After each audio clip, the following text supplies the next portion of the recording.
Agent Smith, played by Ewige, is an iconic and easily identifiable villain. But how is this, outwardly generic adversary, able to distinguish himself from other suits? His attire is a symbol of his place within the Matrix, a cog in the machine, and one programmed to keep everyone else in line. So there's an irony to it all, and one that will need to be circumvented with care, or risk, creating a caricature of his ambitions.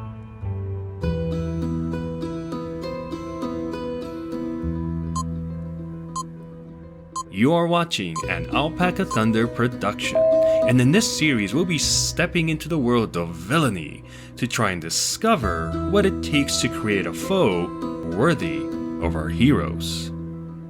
So grab your trench coats and a pair of sunglasses as we wake up from the dream and enter the Matrix. Spoilers ahead.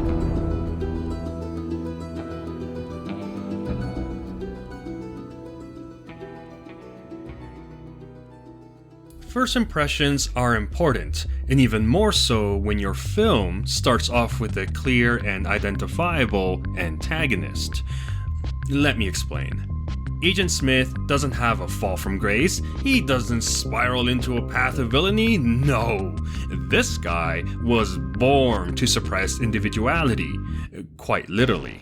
We therefore, by proxy, don't have a clear path for us to relate with, at least not yet, so our first impressions should instead be focused on scaring the bejesus out of us. And oh look, here's a couple of examples. What all these entrances accomplish is establish an aura of dominance, a gravitas that pulls everyone's attention towards a singularity. Their very presence should instill a fear of imminent danger. Where are those transmissions you intercepted? What have you done with those plans? We intercepted no transmissions! The obvious way we can quantify the quality of such an entrance is by taking stock of our performance and script. In the case of Agent Smith, Ewige is up to the task. The rhythm and tone of his delivery is only surpassed by the deliberate movements of his hands. It's a well-orchestrated scene and one that exemplifies the quality of the production, which leads us to the set design and cinematography, which must be on point in order to kickstart our imaginations. For example, take note of how the edge of the table, the position of our two subjects, and the grid line pattern on the walls don't quite line up. They appear to clash and thus act like a mirror to the disconnected internal battle between Neo and Agent Smith. This is particularly noticeable in the over-the-shoulder shots. Speaking of which, these also present a glimpse at the power dynamic between the two. While the framing between each respective over-the-shoulder shot may appear equal, if you take a closer look, you'll find subtle differences that say otherwise. Notice how Agent Smith is ever so slightly positioned higher up in the frame, and his shoulders are square and upright.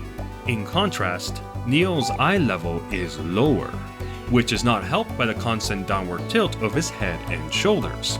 Neo is on the defensive, and Agent Smith is in such control that he can remain relaxed, and yet still make us feel that he could bite off our heads at any given time. If you're wondering, he only ever leans in twice.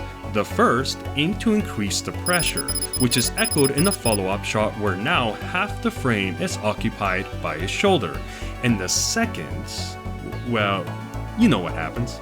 Tell me, Mr. Anderson, what good is a phone call if you're unable to speak?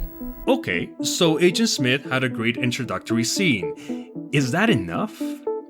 Well, one element that I feel helps elevate this type of villain is the inclusion of a secondary, yet sometimes larger, evil.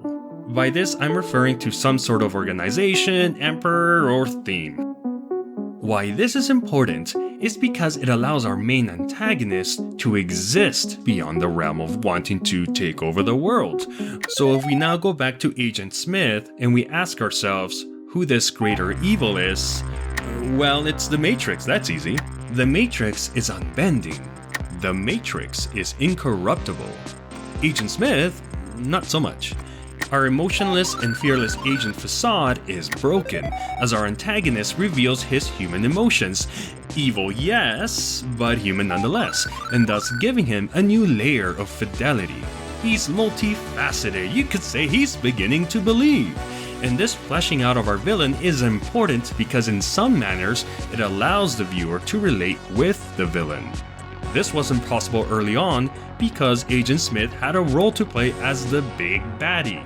But that only goes so far, and now that the movie is further along and we've become well acquainted with the world, we have enough space in our mental capacity to allow for this shift. Too soon and you lose the feeling of imminent danger. Too late and you've lost your chance at creating your payoff. And again, there's no exact science to any of this. I'm attempting to quantify the near unquantifiable. This crucial point can come at you earlier on, much later, or even in bits and pieces. And that's not so bad, is it?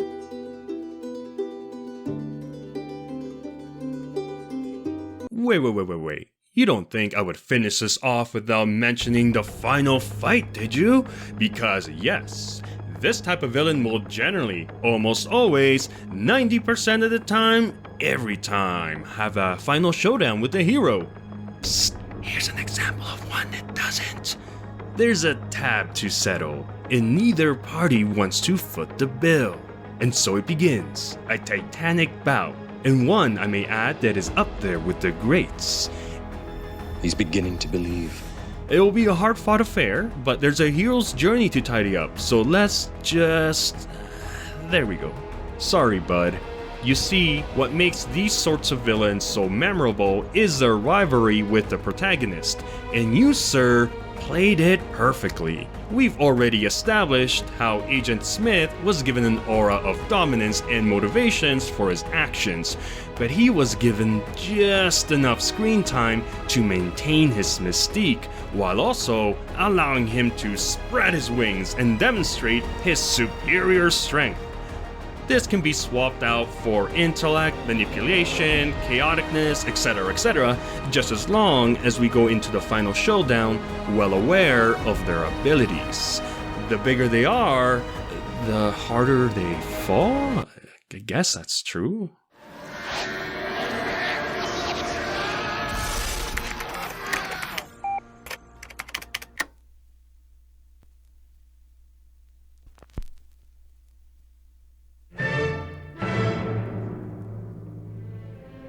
In this analysis, I've attempted to stay away from your traditional villain archetype definitions, partly because I found this format a bit more enjoyable, but partly because I found the definitions a bit too structured.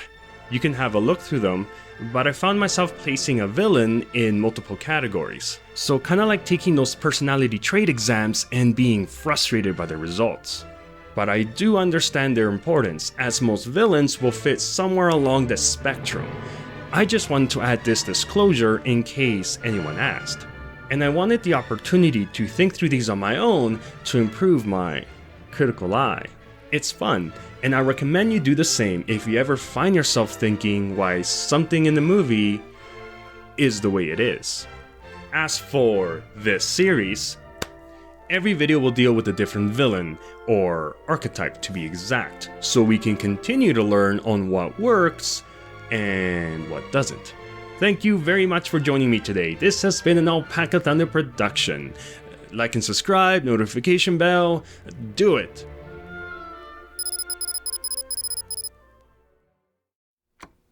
一度会ったことは忘れないものさ。思い出せないだけで。